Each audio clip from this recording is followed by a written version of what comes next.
আসসালামু আলাইকুম। আজকে আমি কোথায় গিয়েছিলাম তো সেটা আমি আপনাদের সঙ্গে একটু শেয়ার করব। চলুন কথা না বাড়িয়ে আজকের ব্লগটা শুরু করে ফেলি। তো গিয়েছিলাম আমি আমার ছোট বোনের বাসায়। ফামনি আমার হাতে কেক খেতে অনেক পছন্দ করে, তো ওর জন্য একটা কেক বানিয়েছিলাম। তো সেটা নিয়ে আমরা মা ছেলে আমার ছোট বোনের বাসায় গিয়েছি। এটা ম্যাঙ্গো ফ্লেভারের বানিয়েছিলাম। তো যাওয়ার পর আমার ছোট বোনের মেয়ে আফা কেকটা কেটে খেয়ে নিয়েছে, আর কেকটা নাকি এত মজা হয়েছে, ওকে বারবারই বলছে যে সাথী আম্মু কেকটা অনেক মজা হয়েছে আর সফটও হয়েছে ইনশাল্লাহ। আর এখন ও সবাইকে কেক খাইয়ে দিচ্ছে ইনশাল্লাহ। বাচ্চাদের যদি এত ভালো মোমেন্ট দেখি তাহলে মনটা আরো ভীষণ ভালো হয়ে যায়। কষ্টের কথা আর মনেই হয় না। কেক বানাতে অনেক শ্রম দিতে হয়, তো বাচ্চাদের যখন আমি হ্যাপিনেসটা দেখি তাহলে তো আরো ভীষণ ভালো লাগে। যাই হোক, ওরা কেকটা খেয়ে নিচ্ছে। আমার বোনও আমাদের নাস্তার জন্য অনেক কিছু দিয়েছে। আমার কথায় বা ভিডিওতে কোনো ভুল ত্রুটি হলে প্লিজ সবাই আমাকে ক্ষমার দৃষ্টিতে দেখবেন। আপনারা তো ভিডিওর মধ্যেই দেখেছেন কেক, আম, বিস্কিট অনেক কিছুই দিয়েছে। কিছু একটু আপনাদের সাথে শেয়ার করলাম। এখন আমরা সবাই মিলে একটু আড্ডা দিব।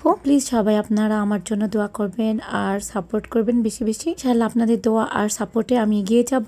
ওরা ভাই বোন কেক খাচ্ছে আর মজা করছে, তো সেই মুহূর্তটা একটু ভিডিও করে নিলাম। আজকে আমি এখানেই বিদায় নিয়ে নিচ্ছি, আবার নতুন কিছু নিয়ে হাজির হব। ভালো থাকবেন সবাই, আল্লাহ হাফেজ।